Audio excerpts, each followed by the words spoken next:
Okay, everybody. Welcome, everyone. I'm not sure if anybody can hear me, and that's something which I need to say up front. This is the first of our Leonardo coffee and cocktails meetings. The idea there is that your morning, I'm going into early evening, so I'll be having a cocktail soon. So I hope you appreciate that. I might lose focus in a whole range of different ways. Technically, we've been having some difficulties.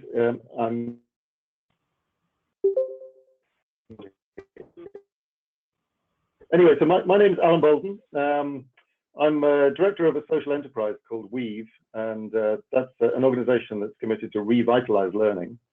And I'm an executive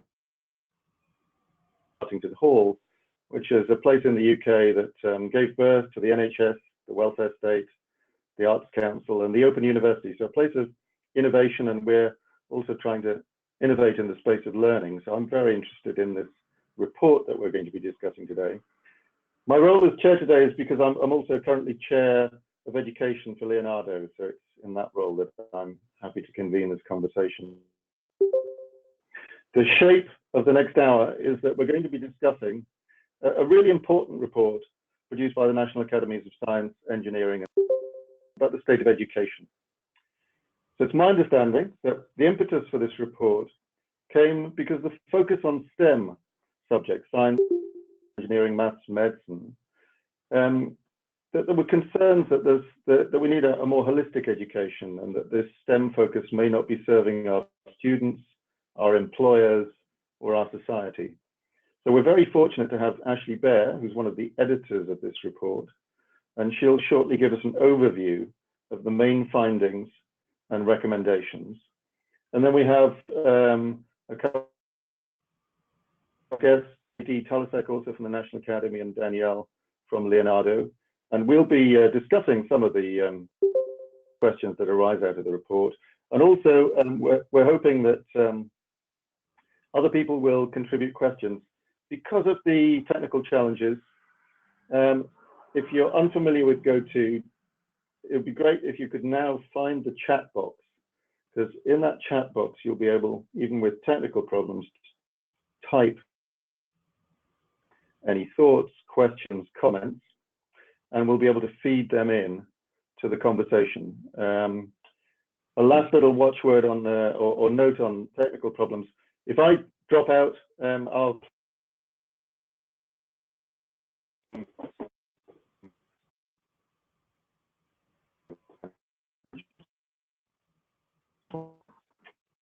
anyway, just to launch it in,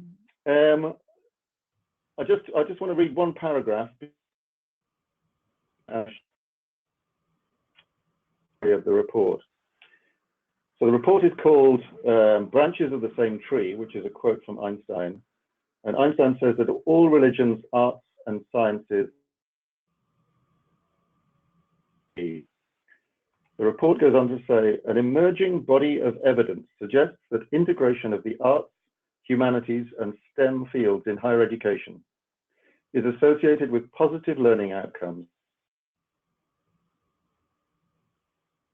The work enriched lives and become active and informed members of a modern democracy. That sounds like we're on something important here, and that's really into. Then we have to look at the implications of all of our practice and our inquiries. Anyway, I'm going to hand over to Ashley because she's going to tell us how they arrived at this discussion about that. So over to you, Ashley. Thanks a lot, Alan, and thank you for the opportunity to talk about this report today.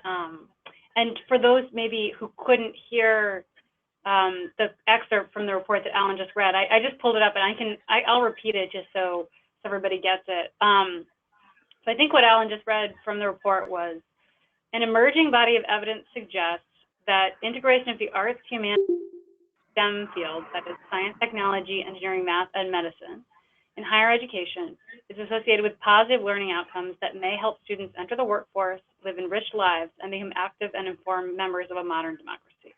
That's a statement from the report, and I think it's a good note to start on, because maybe what I can begin with is a discussion a little bit of the rationale for this study, and why the National Academy started work on this study, and then some of our high-level findings. So maybe just a minute on the National Academies. So for those of you who aren't familiar with our organization, we're a very old institution. We were founded under President Abraham, and our role is to advise the nation on matters of science, engineering, and medicine, and public policy. And so within the context of our work, we focus on different broad topics, and the group that I work with here at the National Academies is focused on higher education and the workforce. And so all of our work is guided by an overarching question, which is, what does it mean to be educated in the 21st century? And so that was the sort of backdrop of our inquiry into this particular movement in higher education towards a more integrative approach, one that tries to bring the arts and humanities together with science, engineering, medicine, technology, mathematics, that we found is really is actually rooted in the history of higher education in the United States, and actually in the world, really. If you look back to Socrates and Aristotle, we don't see education broken down into these sort of silos, as many people describe them today. Initially, education was much more integrative, and the connections between the disciplines was much clearer to students, we think. So in the spirit of what does it mean to be educated in the 21st century, we observed that there's this groundswell, this incredible groundswell of programs and courses across the United States and really the world. This definitely has an international reach, that are very intentionally integrating the arts and humanities with STEM. And so our group here at the Academies wanted to know, how is this movement aligned with the goals of higher education? The goals of higher education being to prepare students for their work life, their personal life, and their civic life, and their membership in a democracy. That was sort of how the committee that undertook this work sees the goals of higher education as sort of threefold: work, life, and citizenship. And so to carry out our work, the way that we do our studies is we assemble committees of experts. So in this instance, we assembled a committee of 22 people with diverse backgrounds in many respects, but also, of course, we had artists and humanists and scientists and engineers and physicians and folks who themselves work at the integration of these different fields and disciplines. And the study was led by our chair, David Skorton, who was previously the president of Cornell and is the Smithsonian Institution. And so the committee and I was a staff lead for this study. We spent 2 years going around the country speaking to faculty, administrators, and students who are involved in these kinds of programs and courses, looking at the published literature, research literature on the impact of these programs and courses on students, speaking to employers about what they're looking for from students coming out of higher education and how these integrative approaches correspond or do not correspond to their interest in terms of hiring students coming out of higher education. And what we came out with was this report that I would say the high-level message, the high-level conclusion that the committee arrived at is that they enthusiastically encourage more innovation in this space. They encourage more institutions to work to develop programs and courses that do integrate the arts and humanities, science, engineering, and medicine. And for those that are already doing it, and we know there are many that are, to keep doing it and to build in an evaluation component when possible to better understand the impact of these courses and programs on students. And also a message to the private and federal sponsors that support these kinds of innovative approaches in higher education, just to encourage more support for these approaches.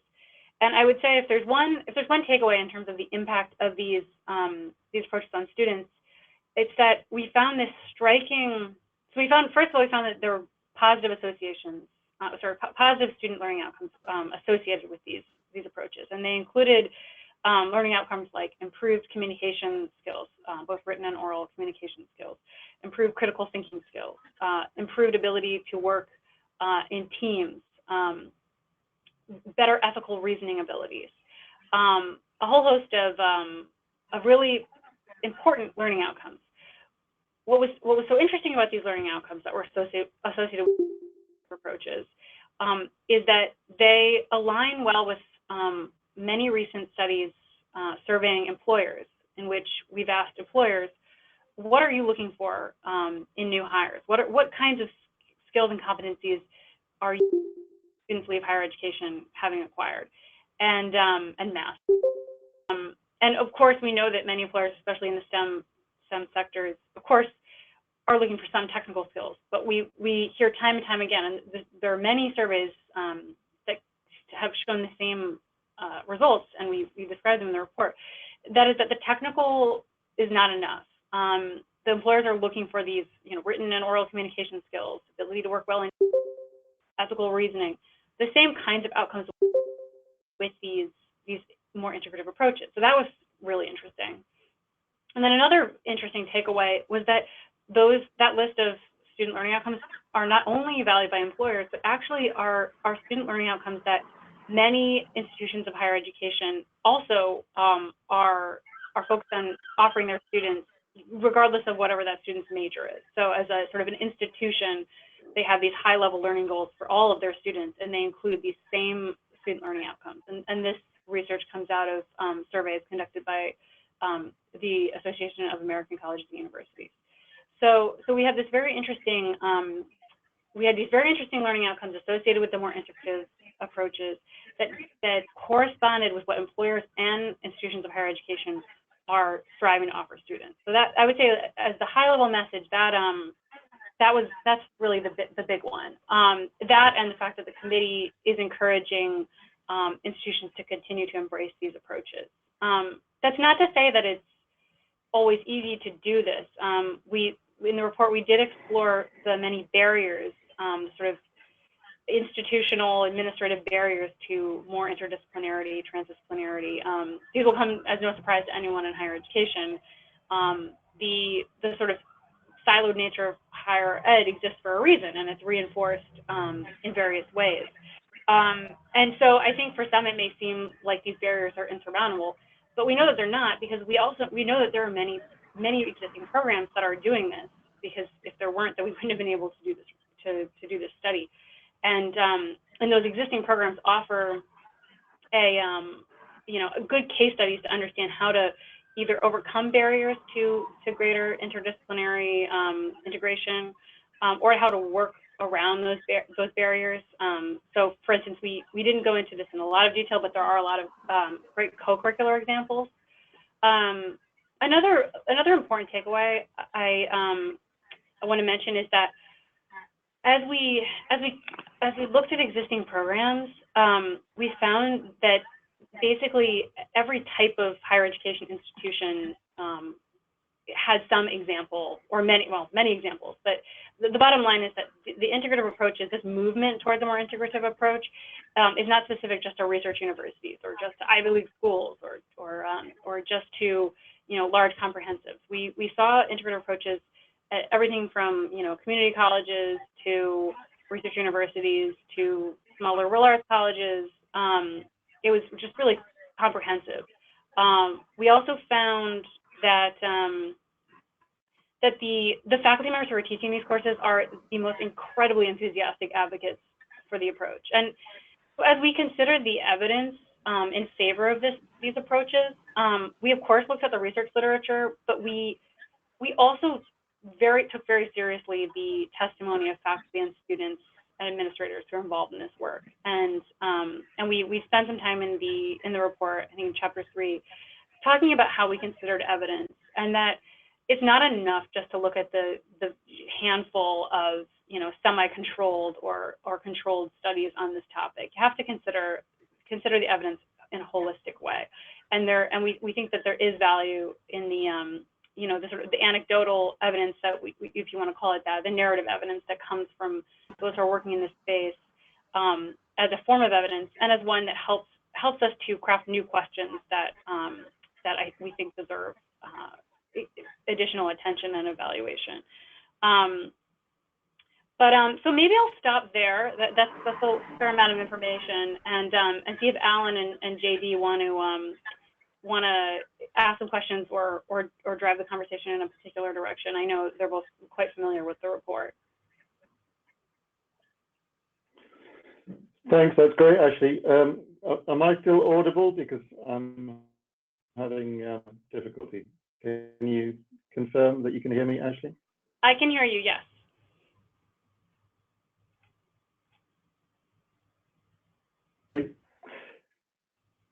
Yeah, okay. Well, a key question from me really is, until fairly recently, I managed a school in a university.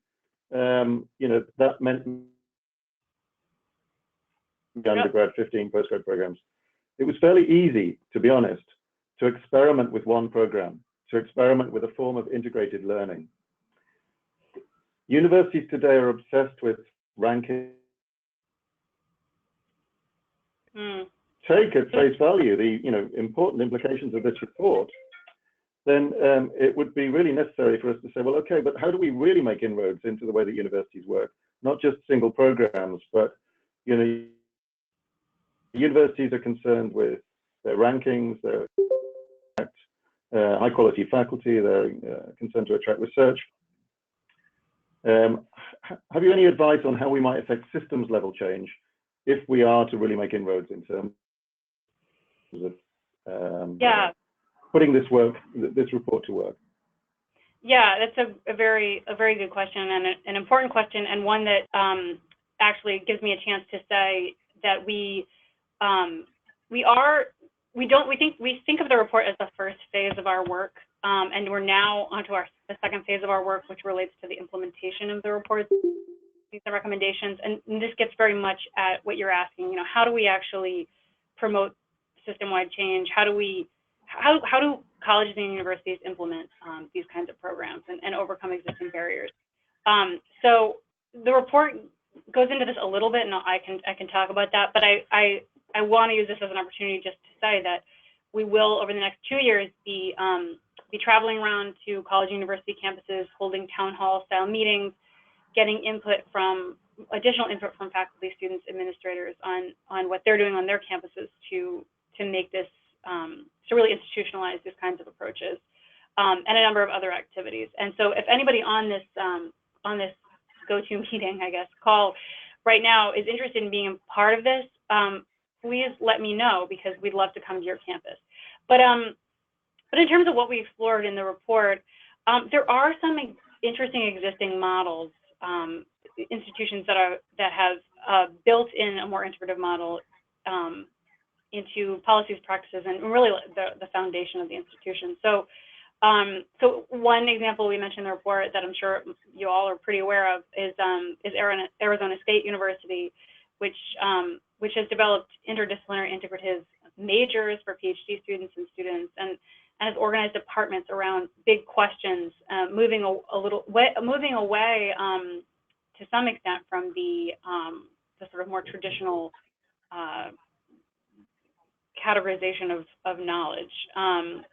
There are also a number of examples we mentioned in the report that pull in positive incentives for more integrative and interdisciplinary approaches through the tenure and promotion policies and practices, where faculty are actively encouraged and rewarded in collaborations and integration.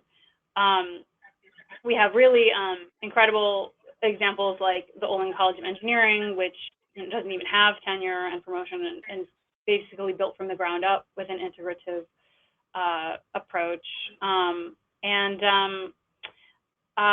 I think that as graduate education is a key piece here, probably because the report did look at graduate education, and as graduate students, if graduate students are exposed to more integrative pedagogical approaches and integrative approaches to thinking about questions and their own work, those graduate students go on to become faculty members who then will be better equipped to build a more interdisciplinary, integrative approach to their own research and also their teaching.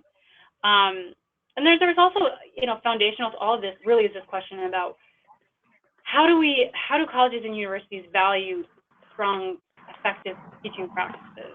And that's something that's not necessarily specific to this approach. I think it's bigger than just talking about integrating the arts and humanities with STEM. I mean, we know that frequently strong teaching is not considered a high priority in tenure and promotion packages, especially in STEM disciplines, I would say. So that's another big question, I think, just for the community to ponder. But it's not easy, but we have models that are working at institutions. We have actually a catalog of over 200 courses and programs at a range of different institutional types that we're actually continuing to build upon. So another request of those on the phone right now is if you are involved with a program at your institution or aware of one that we should be aware of too, shoot me an email. We'll include it in this growing list, which will be a resource to all of you and everyone in your community. So I guess in conclusion, it's not easy to overcome these barriers. There's accreditation to consider. There are budgetary structures. There are just the culture of different fields, and there's the disincentives or incentives that can be provided through the tenure and promotion process. But each of these barriers may also present opportunities. I didn't mention this, but another mechanism for promoting more integration and interdisciplinarity is through setting aside funding for faculty to come together to develop, for example, an integrative course or do some iterative scholarship. So as we identify the barriers, I think it also helps to think about opportunities. So I'll stop there and see if that answers your question, Alan. I think so. I just sent a message on chat because I'm not sure my connection is good enough to continue in this role. Okay, so but just if you can hear me, I think.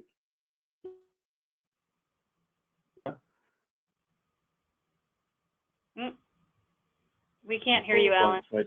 But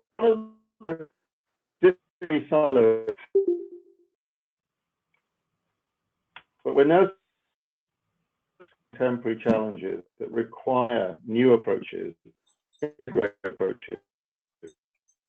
Okay, I'm gonna.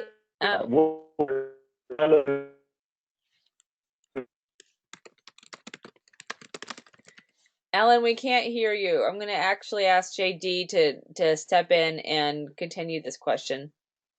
Okay, I'm reading Alan's chat here, and I'm going to encourage the other people who are online to send questions via chat, because I'm sure you have a question or perspective. Let me just read what Alan has written in order to try to continue his thought. The report also says that silos have delivered remarkable results, but are not up to meeting contemporary challenges. Why not? What is it about complex challenges that require integrative approach? Right. Thanks, JD and Alan. A great question. Yeah, I mean, right. I do want to make sure that I'm clear that the committee felt strongly that it's not that education within a particular discipline and disciplinary depth doesn't have a lot of value and hasn't delivered a lot of value. So I don't want to suggest that. But among the many rationales that we documented for these approaches over time and time again was this notion that we have as a globe, as an international community and as a nation, we have complex global challenges. We also have complex local challenges that are just fundamentally interdisciplinary in nature. So, climate change is one of the big examples that gets thrown around. We cannot address climate change through, science alone. Because addressing a problem of that scale requires us to understand people and human behavior and what moves people. And it requires individuals to be able to work together across disciplines. So that's one of many examples of the kinds of complex challenges that, I mean, it's a tricky one, because it's not to say that throughout human history we haven't had complex challenges, but we are living in a really interconnected world, and we have an opportunity to, I think, bring different forms of thought together to come up with elegant, innovative solutions. I guess building on that a little bit, from a purely sort of practical perspective, another thing that came out when we talked to all the people that are pursuing this approach, and what was the rationale, also was a sort of economic global competitiveness angle, and that the idea that today we find ourselves in what many call an innovation economy, and so we can't only be thinking in a narrow way. We need to bring in ideas from other disciplines and fields, and we see a lot of examples of this with actually engineering and the arts. How we need design thinking, and we need an appreciation for what's intuitive for people and what moves them. So that's sort of at the heart of that argument that that real world challenges are complex. We need to be able to think about them in interpretive ways, and you know, to some extent, I think students know this when they enter higher education. I don't know. I remember when I was in college frequently feeling like I was taking, you know, a history course over here and a physics course over there, and not really understanding how either related to the real world. And when we look at the, getting some feedback.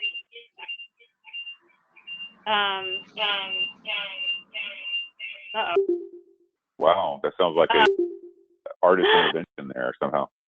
Yeah. When we look at the kinds of lesson plans that faculty have developed in some of these interpretive programs, they're really fundamentally rooted in real world problems, and they demonstrate, you know, how you have to bring these different fields together. And so I can see why, I can sort of understand how some of these positive student learning outcomes make engagement, because they understand the relevance of diverse forms of human knowledge to the world and to their lives. Okay. Actually, some of the questions that are coming in kind of tie into this. So if I could just introduce some of these. One question reads, many actors involved in research are not part of academia. You started to address this in your last remarks. Does your research address them as actors or transmitters of knowledge and transdisciplinary culture? So what about the people that are players in this that are not part of the academic structures? How do they fit in? Right. Well, I think we have to get more well, for example, one of the recommendations of the report is to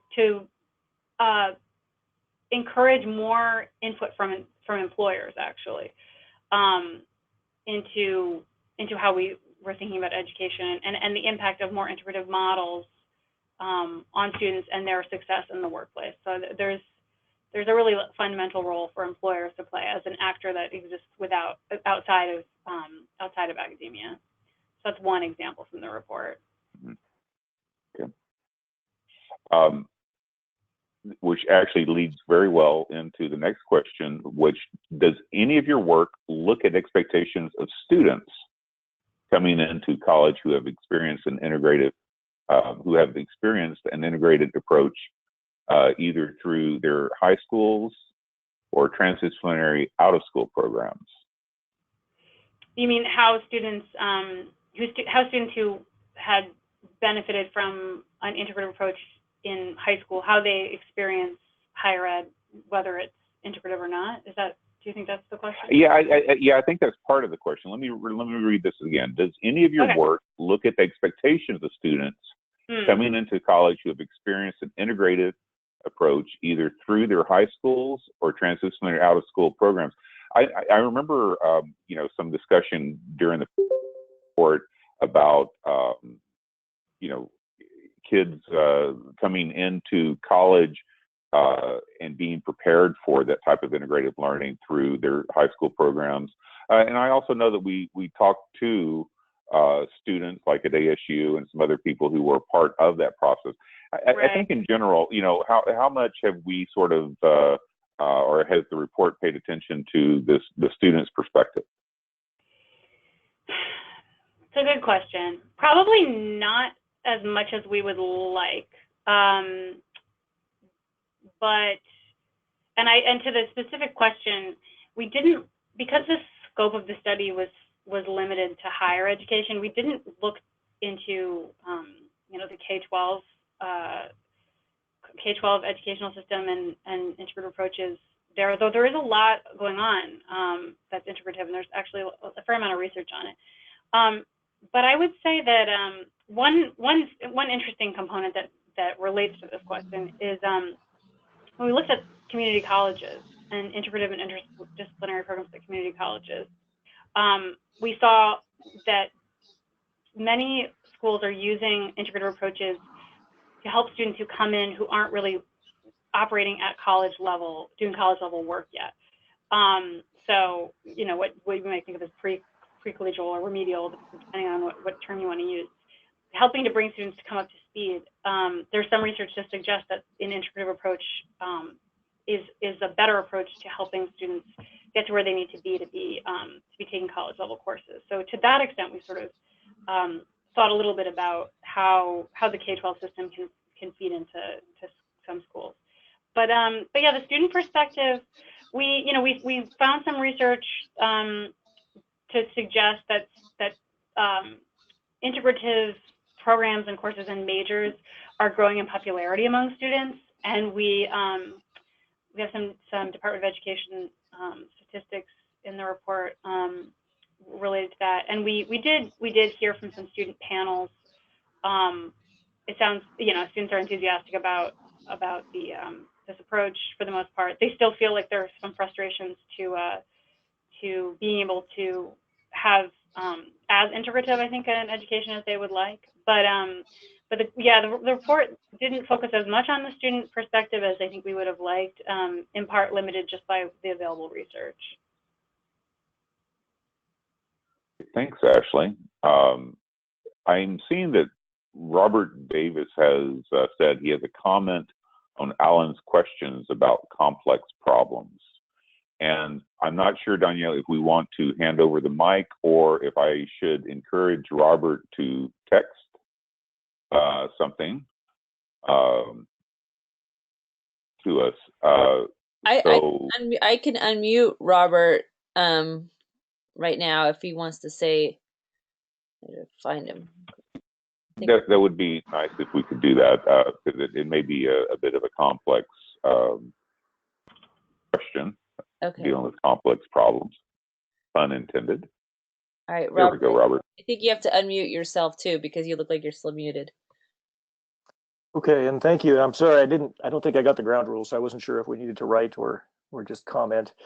I'll keep this short. I think Alan brought up this notion of dealing with complex problems from within the silos, and it played into something you just said about, you know, what are some of the challenges of integrating this into the university. So and the climate change question, of course, is a quintessential example. It's something sustainable systems. Whoa.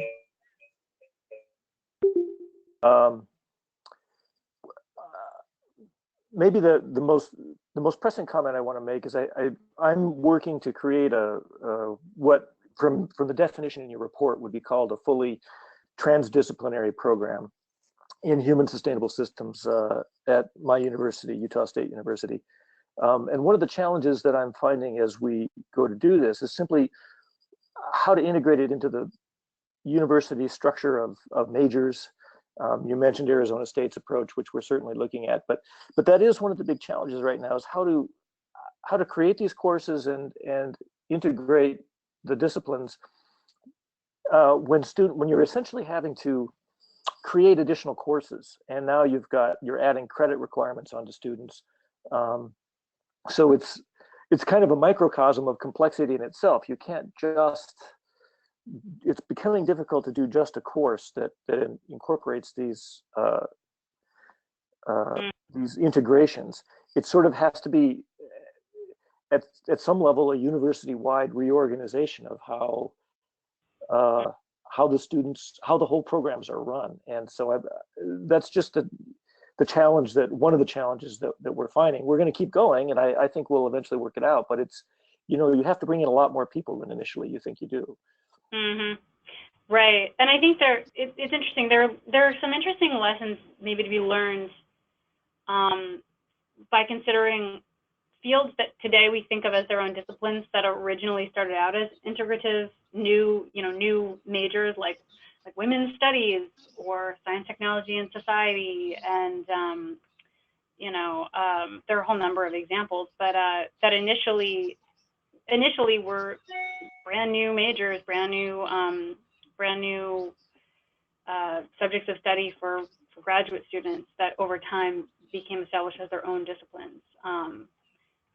So one thing that we talk about a little bit in the report, but I'm sure you could do, and I'm sure probably somebody has done an in-depth analysis just on the sort of history of how those, what were originally, I guess one of the committee members like to refer to them as interdisciplines, because they're now kind of considered their own discipline, but originally were very interdisciplinary. How did they form, and how did they become popular, and how did they become kind of the part of the business model of the university, where training undergraduate and graduate students, and then graduate students are finding themselves acting as faculty members in colleges and universities, and how that sort of cycle all feeds into itself. So there's probably a lot to be learned from established so-called interdisciplines. Yeah, but I hear you. And I mean, one other question that I guess came up when you talk about the number of courses we're asking students to take and how we can't just keep adding new courses. I think about engineering. We talk a lot about how the sort of requirements for undergraduates in their engineering major, and there's so many requirements. I'm not an engineer, so I'm just throwing this out as a provocative question. But are all of the required courses engineering students taking, are all of them really necessary for their engineering degree? And to what extent are we evaluating the courses and programs that make up a degree? I mean, the committee talked a lot about these integrative approaches, and how strong is the evidence, and what's the impact on students. And we came to realize that, and actually many people on the committee, I'm sure, realize we have a lot of established practices in higher education that we actually don't know anything about the impact of them on students, but we've just been doing them forever, that we assume that there's some reason that we're doing them. And I mean, this may not be the case in engineering education, but I just throw it out there as something to think about. One of the most interesting examples of this sort of like we've been doing something forever and we haven't stopped to think about why, is actually the MCAT, the history of the MCAT. Think, okay, so the questions on the MCAT, they must be important questions to ask, aspiring physicians for good reason. But if you look at the history of the MCAT, just some influential person wrote the questions for the MCAT, and then we all just, went from there. So there's a lot of questions that still need to be answered, and I'm being intentionally provocative, but as it's not easy. You're right. I don't think it's easy, and I mean, I'm not an expert, but I do think there's probably a lot to be gleaned from looking at the establishment of some of these interdisciplinary fields. Can I check if I'm still audible? You are, Alan. Hello there. Can I just come back a little bit with the question to you, Ashley, on that one? So, I mean, it's kind of two parts. One is just, you've talked quite a bit about the workforce and, what employers are looking for. And, I think there was a really influential report from Google, from their Project Oxygen, that came up with strikingly set of recommendations saying that we need, what they desire in employees is that they're good coaches, that they're empathetic, they're great critical thinkers, problem solvers, and can engage with complexity. Very similar, or the Partnership for 21st Century report says we need the 4 C's: collaboration, communication, critical thinking, creativity. But isn't there a danger, one point is, isn't there a danger of being employer-led? But then just briefly, to be devil's advocate to my own question, in the UK, we're seeing a big deregulation of the higher education sector, more and more private universities. We know that Google are working in this zone, as are many others. If we're looking for systems change, are we going to see it from the private sector as they come into higher education? If they're really committed to this kind of integrated approach, maybe that's where we're going to see a university built from the ground up that is committed to this. I just wonder what your thoughts on that are. Yeah, it's a really interesting question. I don't know a lot about the influence of the private sector in building universities from the ground up. I think I get the sense that it probably makes a lot of people nervous, and there would be this fear that we might lose a lot of the components of the curriculum that we think of as really essential to educating the whole person and preparing students to be prepared to be part of a modern democracy and to understand the not always maybe immediately what we think of as practical uses of the arts and humanities. I think that probably would make a lot of people nervous.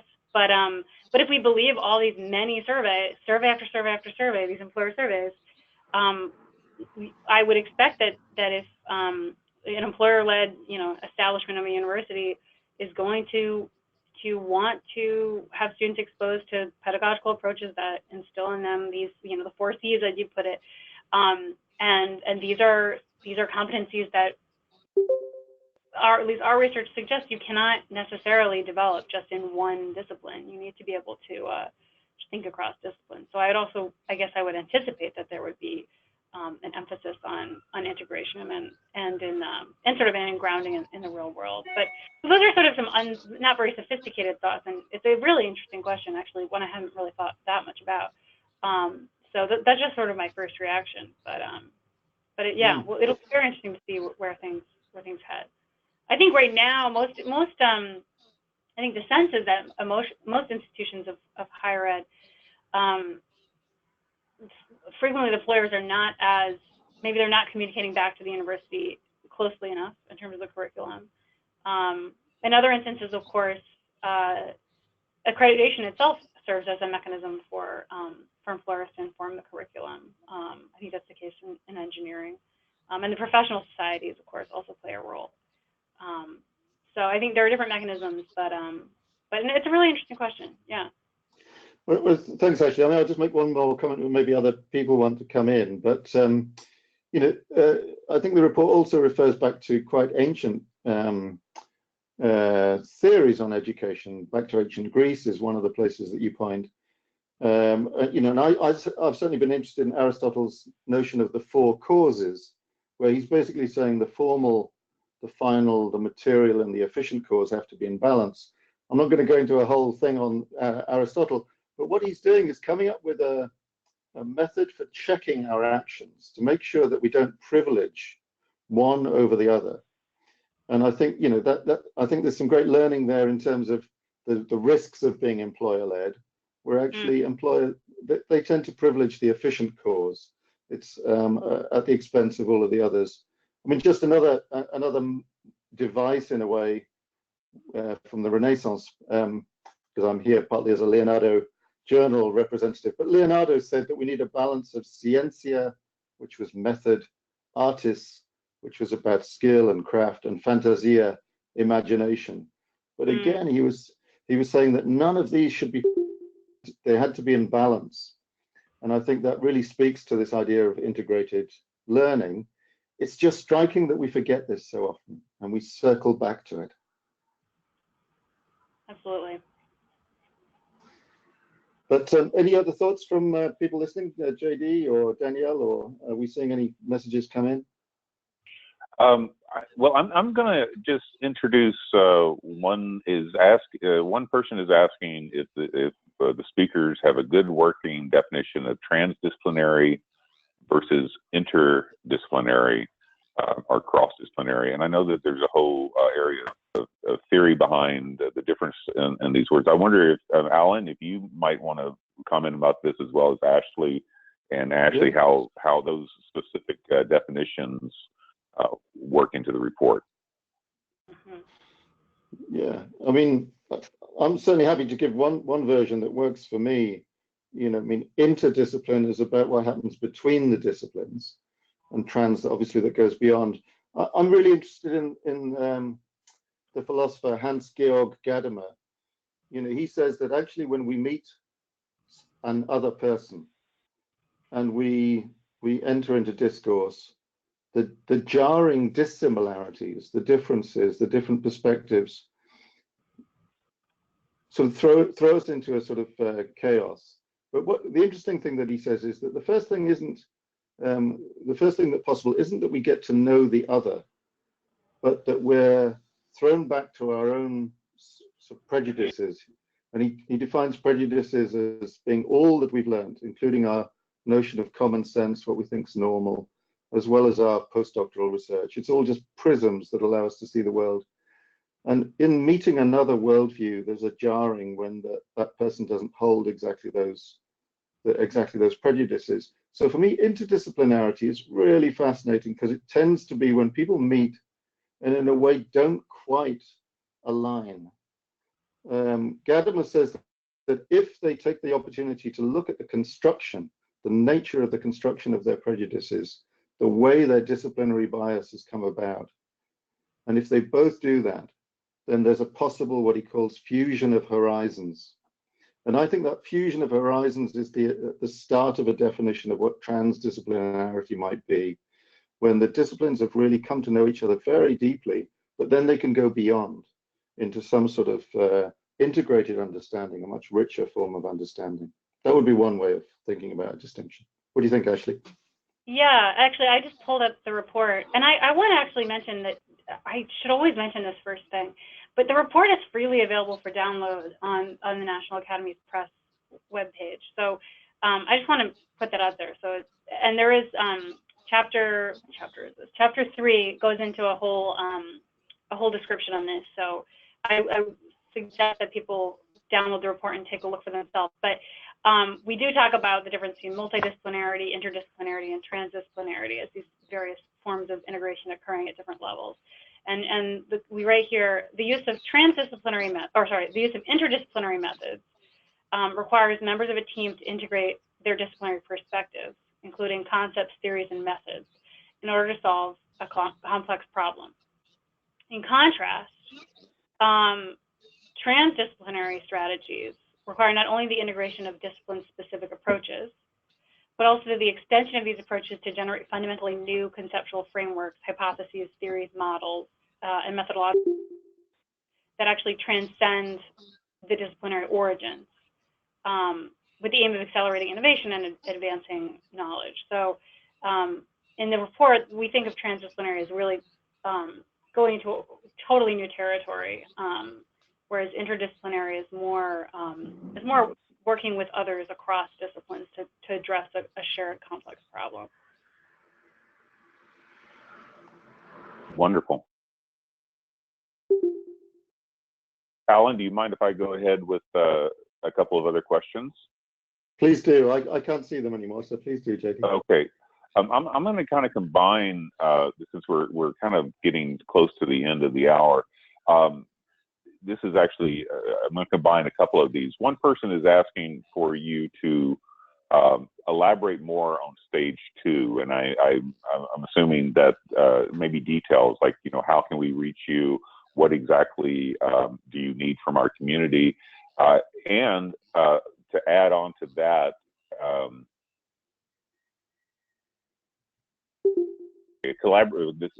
reading this here. Collaboration with others from other disciplines are actually can be very difficult. Have you or are you thinking of collecting best practices and toolkits for collaboration? Yes, we are actually. We are. That'll be a big part of phase 2.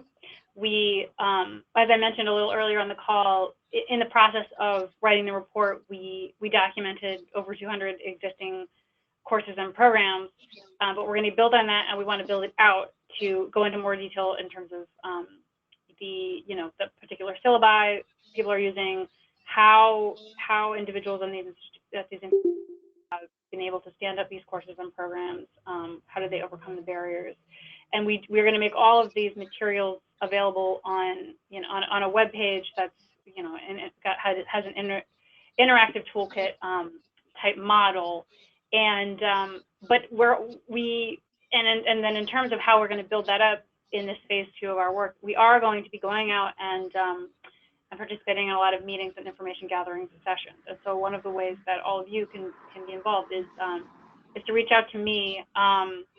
If you, let's see, I wonder what the best way to share my contact information is to this group. But anyway, if you send me an email, then we can talk about ways that we could engage with your institution or community. We have 2 years. We have 2 years to do this work, and we want to have as many conversations with as many people as possible and try to capture what people are doing so that we can share it in a coordinated way with the broader community. And another piece of this work, we'll be thinking about how we communicate effectively. And so we're planning to develop some sort of creative materials to get the word out and raise awareness of this movement, including we want to write a theatrical dialogue to communicate the findings or recommendations of the report. We want to develop videos and a social media presence and this online toolkit, courses, syllabi, example programs, and examples of effective collaborations. So Ashley, do you mind if we just share your email here verbally? Oh, that's perfect. Or if we want to put it in you want me to type it into the chat box? I actually, it's abear@nas.edu, correct? That's right. That's right. Yeah, and so we've shared that a couple of times now, but I just wanted to make sure. So I think that's some really good pragmatic topics. Daniel's asked me to remind everyone that Ashley will also be presenting in person at the Leonardo convening November 4th in San Francisco, and Danielle has placed that link in the chat box. Also, Ashley will be part of our DASER talk third Thursday in October, along with some other sort of integrative activity that the Academy has been doing in other areas. That's our convening in our Art Science Salon as part of the ever-growing Leonardo network of lasers that are now over 30 strong. And I can share more information with anyone that is interested in that. Alan, if you're still there, let me know if you have any other questions. I'm also I'm going through the chat. I mean, I've got one. It's a bit related to what Robert has just posted as well about his feeling that transdisciplinary approaches are necessary to deal with complex problems. But there's also another, I think, really important part of the report. It talks about how integrated learning benefits the underrepresented in higher education. Now, I think it'd be really interesting to hear more about that, because that's really important. I'd also say that there are views, worldviews, cultural perspectives that are underrepresented in trying to engage with complex problems. So that's something that needs to go both ways as well. So I'd love to, I don't think we just need transdisciplinary perspectives, but to draw on a much wider range of worldviews in engaging with complex contemporary challenges. So if we can affect the demographic in the higher education institutions, that's great. So if you could say something more about that, Ashley, that would be great to hear. Sure. Yeah, this sort of gets again at as we carried out the work and we talked to people that were doing this,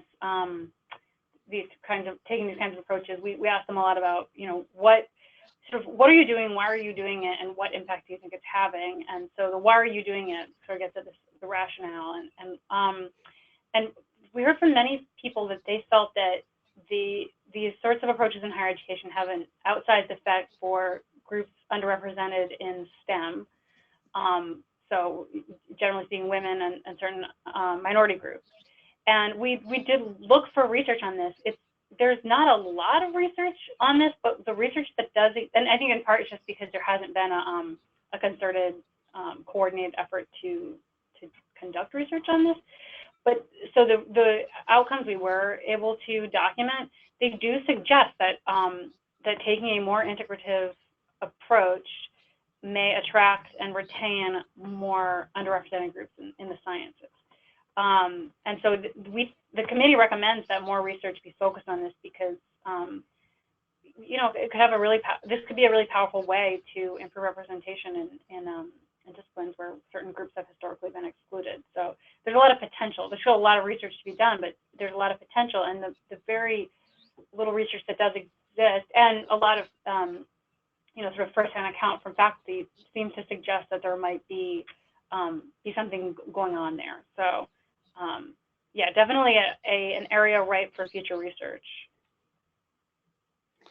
Well, actually that brings up an interesting question, I think, is just that you brought it up in your original comments. Sort of what the committee struggled with was the question of evidence. What constitutes evidence? Different disciplines tend to require different types of evidence.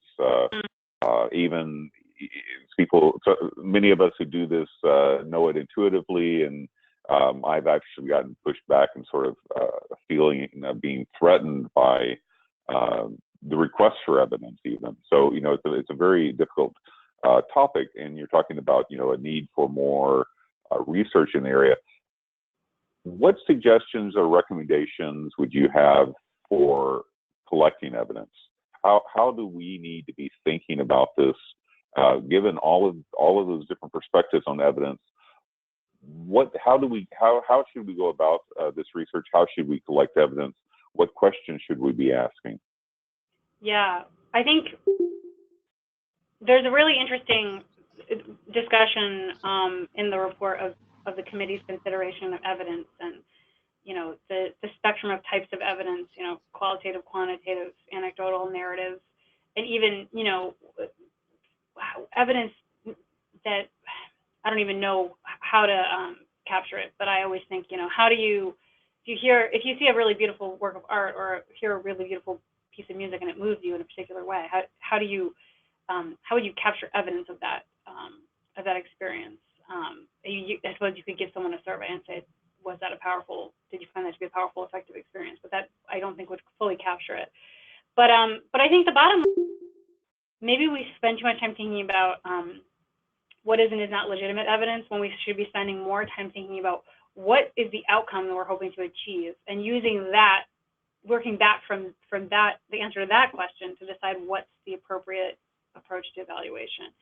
So, and I mean, in higher education research, this is going to be obvious to them, but to most of us who aren't necessarily thinking along those lines, I think the first question in these courses and programs should be, what are the desired student learning outcomes? And then, depending on what those are, we can develop both a framework for evaluation and assignments. We can actually structure the way the course is taught around those desired learning outcomes. So, that's my best advice based on conversations with the committee, and this is captured in the report. And I encourage all of you to check that out. Let's see what chapter. I think it's chapter 4. Chapter 4. All about this. So well, obviously that's going to be part of the discussion and the question that will probably continue to arise as we go into phase 2 of this, which I hope that everybody online will take note of. Your email address and send you information that will contribute to us collectively moving forward with phase 2, as well as some of the other conversations with Dr. Baer for the rest of the year. Alan, if you're still there, do you have any wrap-up? I think we have about a minute. Any sort of wrap-up comments? Well, just to say, if people haven't read the report, it is a really powerful piece of work. So I recommend that they do. To reiterate that Ashley's going to be at the convening, and I think we're going to really, have a good chance to get back into this. And I suppose one final thing, Leonardo, I think, has been a great repository of research looking at transdisciplinarity, looking at integrated approaches to learning. We are now looking at how we can move more proactively into a space through design of summer schools, winter schools, where we're really going to look at how we can develop transdisciplinary approaches to complex problems. So watch this space as well, come to the convening, read the report, be great to talk more. Yeah, and I would just say thanks again for the opportunity to talk about the report, and I hope everyone will download it and read it, because it does a better job of capturing these messages than I could do right now. Much more thorough work of, product of 2 years of intense deliberation. So I hope everybody downloads the report and checks it out. Yeah.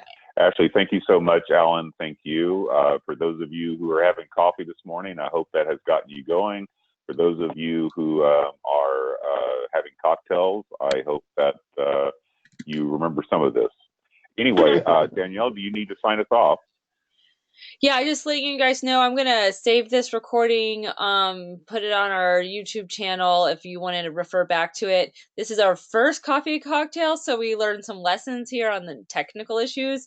So the next time we do it will hopefully be even better, but I was happy to see that for something that's an experiment for us in this format, we had a significant number of you here, and thank you. Wonderful. Thank you, everyone. Thanks, everybody, and cheers. I'm heading for cocktails. Okay. Enjoy. Enjoy, Alan. Coffee. Thanks. Bye. Bye now.